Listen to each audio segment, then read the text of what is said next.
नमस्कार विद्यार्थी मित्रांनो, गुरु मॅथमॅटिक्समध्ये आपलं स्वागत आहे.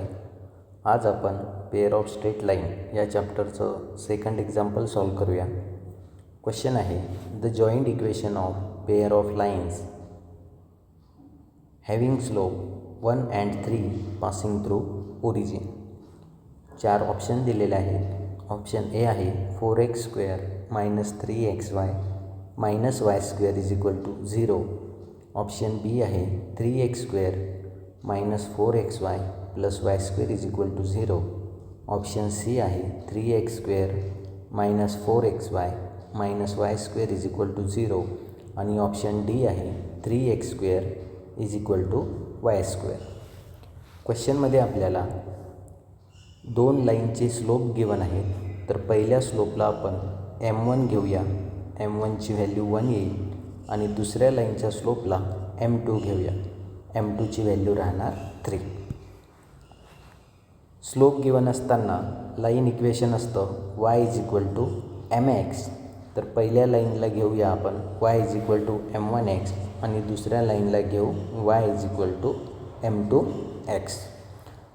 ॲज इट इज m1ची व्हॅल्यू यात पुट करूया. 1 × येणार x, 1 × x केल्यानंतर येणार x प्लस y. जर RHSला शिफ्ट केला तर येणार x - y = 0. सिमिलर दुसरा स्लोप पुट करूया 3, तर इथे येणार 3 × x प्लस y. जर RHSला शिफ्ट केला तर इथे येणार 3x - y = 0. आता आपल्याला स्लोपवरून आपण लाईन फाइंड केल्या. पहिली लाईन आहे x - y = 0 आणि दुसरी लाईन आहे 3x - y = 0. मग आपण पहिल्या लाईनला u = x - y घेऊया. दुसऱ्या लाईनला v = 3x - y घेऊया. जॉईंट इक्वेशन करताना u × v दोन्ही लाईनचा प्रोडक्ट हा असतो 0च्या इक्वल. मग या ठिकाणी यूची व्हॅल्यू आपण x - y पुट करूया आणि व्हीची व्हॅल्यू आपण 3x - y पुट करूया = येणार 0. अगोदर आपण xने 3xला मल्टिप्लाय करूया.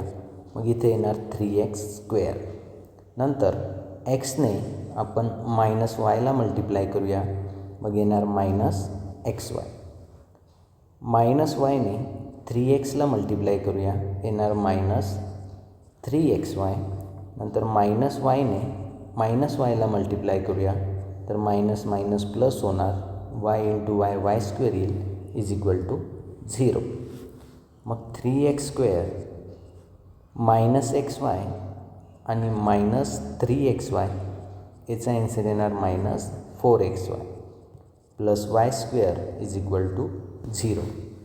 तर हे आपलं required answer 3x² - 4xy + y², जे आपल्याला ऑप्शन नंबर बीमध्ये दिसत आहे.